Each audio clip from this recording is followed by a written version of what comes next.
Well, I don't golf, but this thing is a Yamaha and it has a gas engine. So let's work on a golf cart.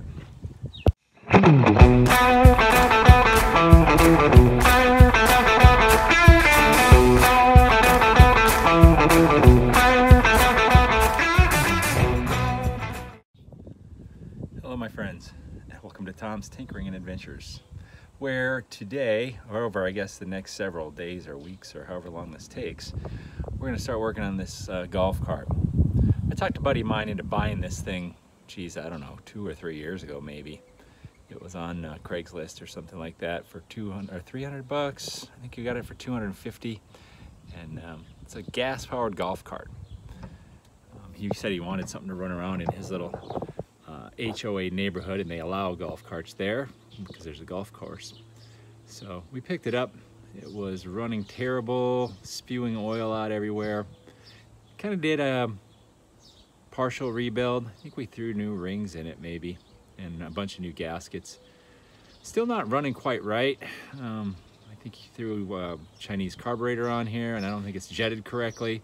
It used to have a really, really loud exhaust. We found a stock one.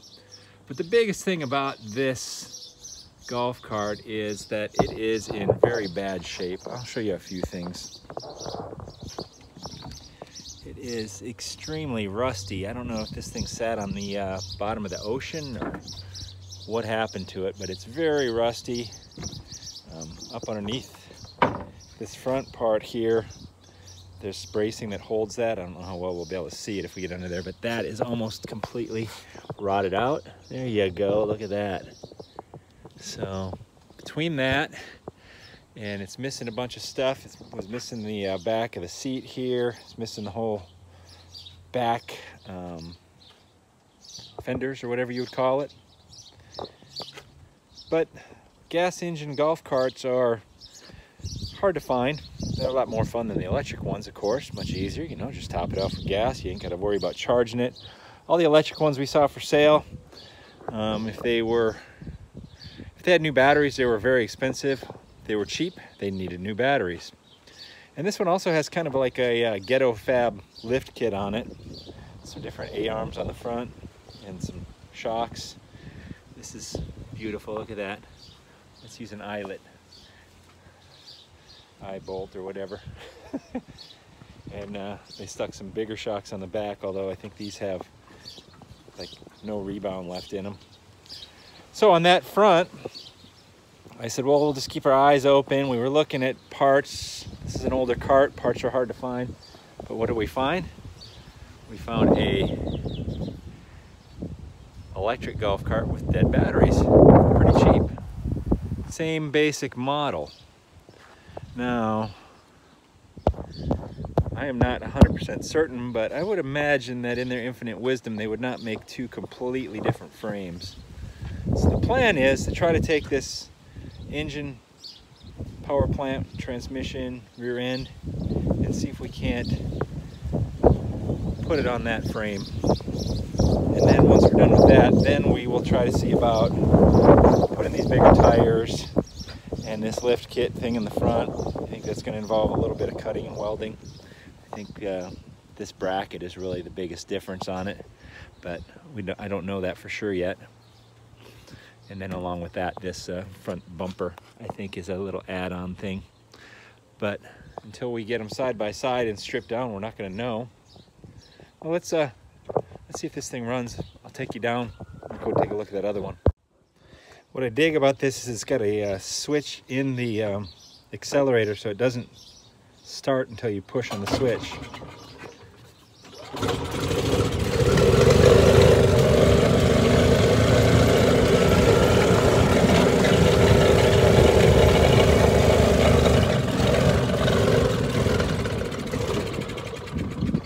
Clutch sounds terrible on this thing. All right, now on this one, you can see this panel here is much nicer. Look at that. We got the support for the back seat. We have a back seat. This panel here is cracked. I think that's really the worst on the bodywork on this one. Underneath there, not a whole lot of rot and corrosion like the other one. Can't hardly even see up in there, but it's definitely better. So, like I said, I think looking at this, let's pull this seat up. Excuse me. The entire engine, rear end, transmission, well, it's like a transaxle, I guess. It's all supported on this swing arm.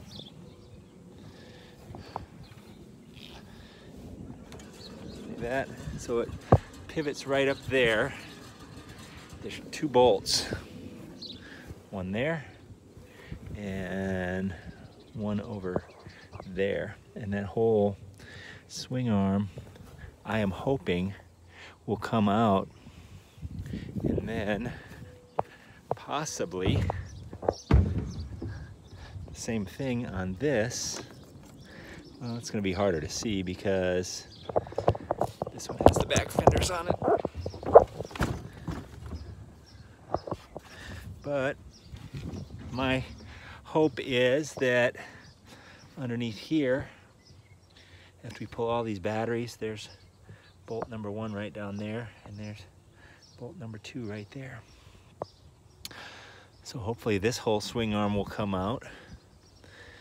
And if that's the case, we can kind of just do a power plant swap. There's going to be a lot more involved. Obviously, the entire wiring harness. It's a little bit different connection there than this one had, but regardless, we'll hope for the best. This one obviously doesn't have a fuel tank, but I'm thinking it might fit in here. We may have to weld in some tabs, or maybe we're completely off. One way or another, these 2 golf carts are going to be made into one super cart, or one nicer cart. I think he paid about the same price for this cart, 250 bucks.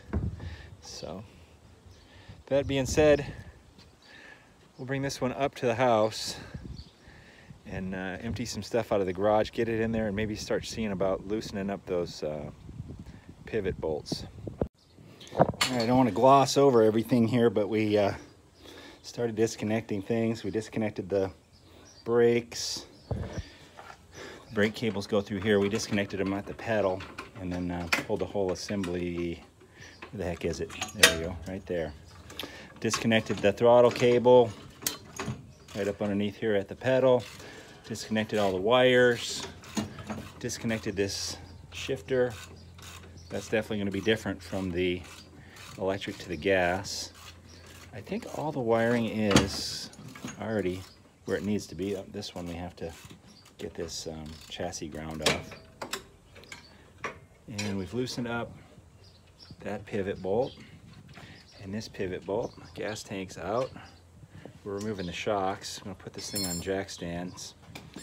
And I think, you got both of them out? Yeah, I just gotta get the pins out. The bolts. All right. And I think, well, these pivot bolts may be a pain because they might be frozen in there. But I think at this point we're almost ready to slide this whole transaxle and engine out. All right, I think our plan of just pulling this whole engine with this swing arm is going okay. We got this bolt started coming through, so then I said, well, let's try this side. Well, it didn't go through. The nut came off pretty easy. The bolt side wouldn't turn. We finally got it to turn, and then we noticed that it was just turning the rubber inside of this bushing, and we had no way of getting that thing out. We kept beating on it, so I've gone to drastic measures. So I've cut that side off. Now I need to get the Sawzall blade in this little aperture there. That's all I got, that little window. So I think we might be able to make it happen if I pry it open like this. We might be able to get in there. We're going to cut that off, and then we're going to have to push that bushing out. But hopefully once that one comes out, then this one will come, and this whole thing will slide out. Stuff. Okay, you can see we got that one cut. We got this last little bit. We got a strap holding it, so that's probably pretty smart. Let's see what happens. You moving, Mark? Yep, moving. Almost out. You did what? Oh, said not to get under there. Let me not get under it. Watch your eyes. Get ready. It's gonna fall. I don't, is it? Yeah, here comes the strap.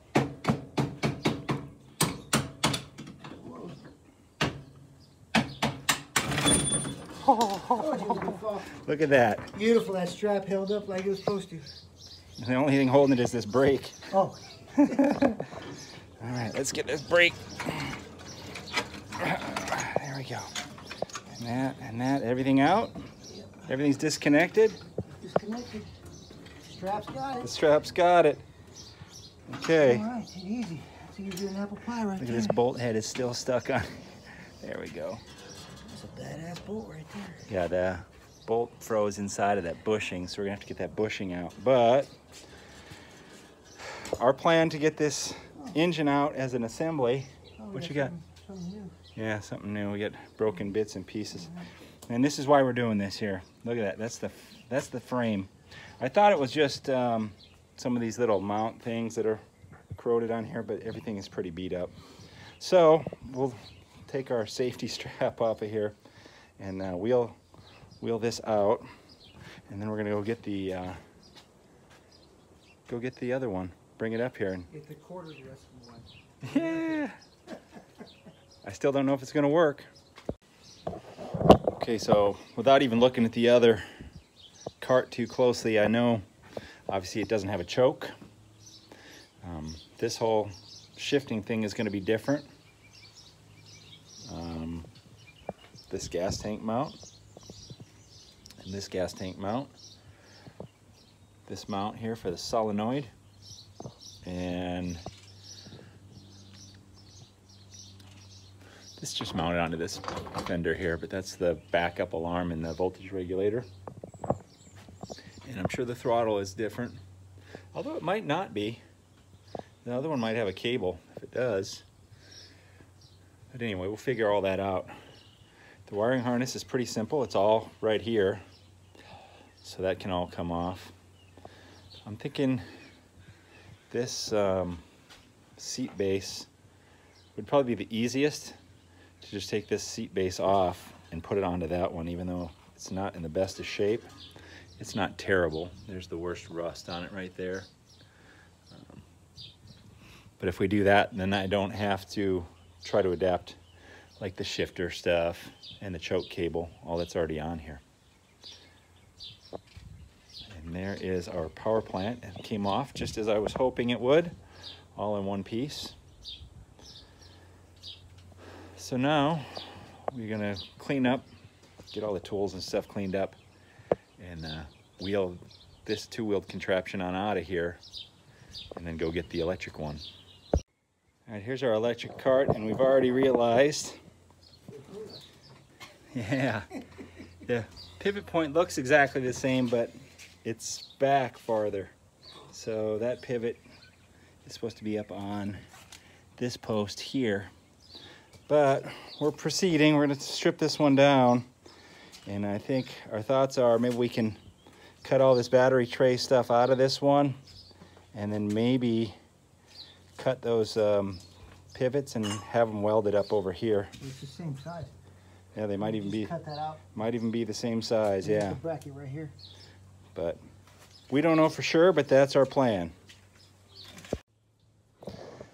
Okay, so from our untrained eye, we believe that we can make this work. It's going to take a little bit more fabrication. It's not going to just be a bolt that swing arm in. But what we're going to have to do, of course, cut out all this battery box stuff, and then remove the motor and the swing arm from this one, which is already ready to go. And then this bar where this swing arm mounts is going to have to be cut off from this tube. And then on this one out here, what we want to do is, let's see here, hang on. What the idea is we're just going to cut this bar out of this frame and then have it welded into that frame. Now I have a welder and I am capable of welding, but the welder that I have is not sufficient for this job. So I'm hoping I can cut this out and then tack it in and then bring it over to my buddy's place and he can weld it. But as you can see, this bar is set back. We're gonna kind of just get some rough measurements. The frames are a little bit different. That one has a bar right in front of that. So what we are going to do, cut that bar out.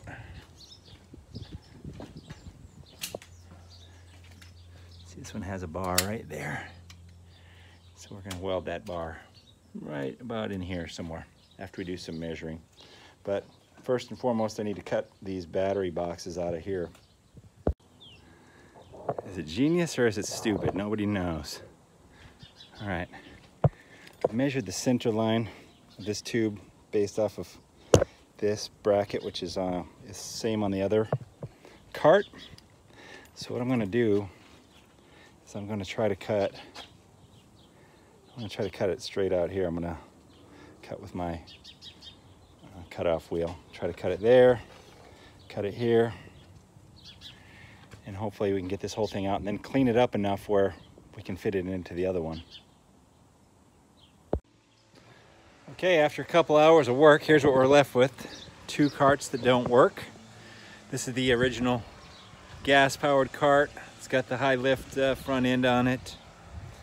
And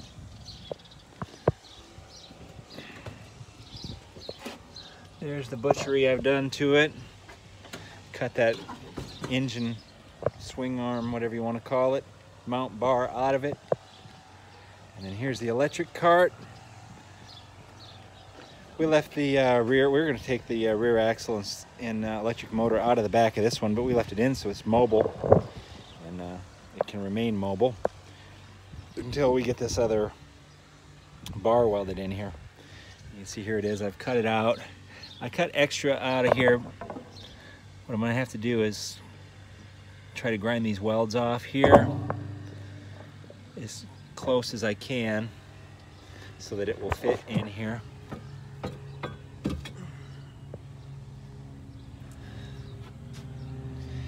And get my measurements, clean everything up. I'm gonna tack it in, and I'll probably take it to my buddy to get it welded, because my welder, well, if I clean this up really well, my welder will probably do a decent enough job. But I only have a 110 volt welder. I can weld 1/4 inch, and it does okay if everything is perfect. So we'll see how well I can clean this up.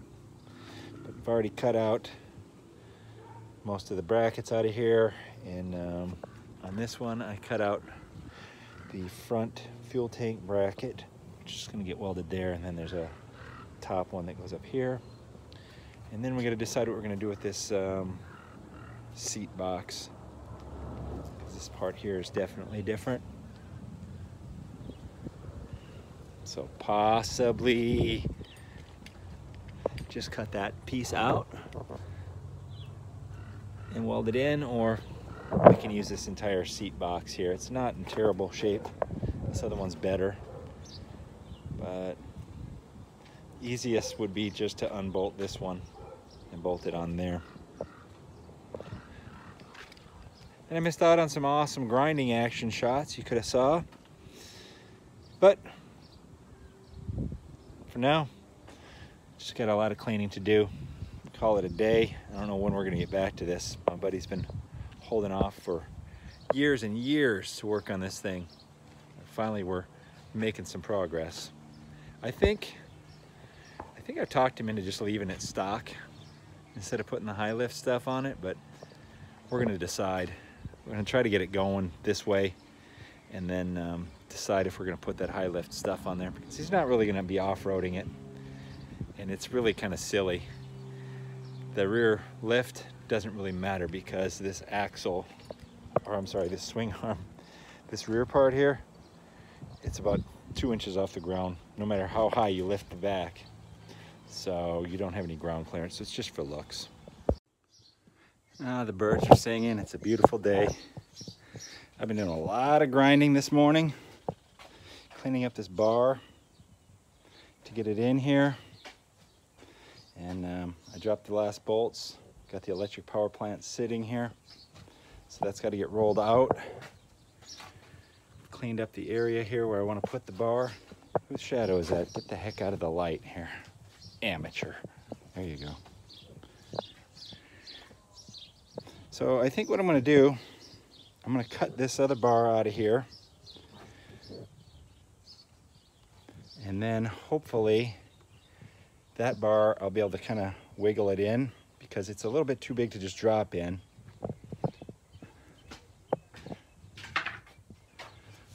Due to the shape of it here, the concave shape. So I'm hoping that once I take that bar out, I can kind of put it in at an angle and with some percussive influence, that means beating it with a hammer, I'll be able to get it up in here, and then I'll start tack welding it in. All right, there it is installed. And I was concerned that my poor welding skills and not so great welder was going to be the limiting factor on holding this bar in, but I could probably barely tack it in and this thing isn't going to go anywhere.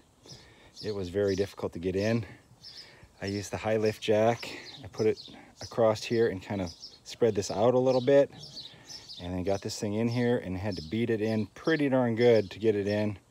I put some white lithium grease here to kind of help, because this was the last side. That one butted up against there, and then to get this one the last inch was a lot of work. I'm out of breath here for a minute, but I'm going to take my hammer and tap everything down nice and close around here. I've cleaned it up already, and then I'm going to start welding to clean up all that. So there's a saying that goes, if you're not a good welder, you'd better be a good grinder.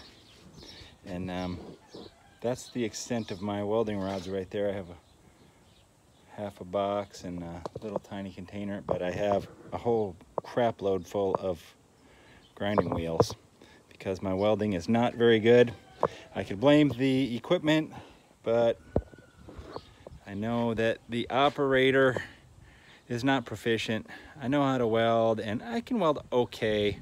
I just don't do it very much. Now, that welder is not great, but it's more me. But I think my ugly booger welds are going to be strong enough. That thing is jammed in there anyway. And we are moving on to the gas tank bracket. Fortunately, you know, we were hoping that we would be lucky enough that this pivot point would have been in the same place. I don't know how we didn't really pay attention to it, but anyway. Fortunately, there was a little mark where that gas tank bracket went. There was 2 holes in the back of that bracket when I grounded off the old cart over here. And I guess they were for like plug welding through it, but the 2 holes were on here. And if you look closely, I have stuck a couple of pop rivets in it, so that's going to hold it. For now, I'm going to weld around all that, some ugly booger welds, and that'll be the lower bracket. And then the other bracket that we need is this upper bracket right here. So probably what I'm going to do is get that one welded in, pop the tank in, hook that bracket up to the back of the tank, get an idea where it goes, clean the area up. And I think the only other bracket that we're really going to need is this one here that was holding the starter solenoid. And we should have enough stuff to move this engine and power plant into here. And before we do that, of course, we need to try to figure out if we can get this bushing out of here. Thing's in bad shape. And then also we get new motor mounts because they're really not supposed to be held on with baling wire. So we have a set of new motor mounts. And before I got too cocky, I figured I'd better kind of line things up a little bit here. So even though I haven't got that bushing pressed out, I just set the body and frame over the engine, and you can see we got the swing arm pivot here kind of lined up. That one's kind of lined up, although that bushing is still not out of there. Everything looks like it's gonna fit. One thing I noticed is this bracket over here. Looks like it's a little bit close to the clutch, so we'll shave that one off. I don't think that bracket is on this one. Oh, it's kind of there, a little bit different. Anyway, we'll cut it down to the frame area, and that will fix that problem. But other than that, I'm feeling pretty confident. Also put to use a little bit of my Mr. Clean Magic Erase Pad here. I like these things. Look at that. So that's some grunt work. Maybe when my buddy gets over here, he's a little butthurt that I was having all the fun of the cutting and grinding and welding, and he wasn't here. But we're pretty close to getting this engine in here. And now once the engine's in there, then just need to figure out. Yeah, my head hit that. Moving this choke and all the wiring over. That shouldn't be too hard. And then what we're gonna do with the shifter. So like I said, this seat frame is kind of a little bit cruddy, but not too bad. This one's in much better shape though, so if I can figure out a way to make that work, maybe cut that centerpiece out and put some awful welding on it, that'll be even better than this over here, because that is not a terribly structural item, so I won't be concerned at all on that. All right, but that's the second day of working on the transplant. Feeling pretty good. All right, looking at where we're at so far with this thing and what we have remaining, I think I'm going to call that a wrap for part one of the golf cart transformation. Otherwise it'll be an hour-long video, and I don't know about the rest of y'all, but I really don't have the patience to watch a whole hour at once. You know, you can pause and resume these videos, but for some reason they just don't seem to hit off that well when they're that long. All right, so stay tuned for the next installment. Hopefully part two will wrap it up, but if you dig what I'm putting out, give me a thumbs up, leave a comment down below, and if you're not already a subscriber, please consider doing so. Thank you very much for watching. Get out there and find your adventure. Adios.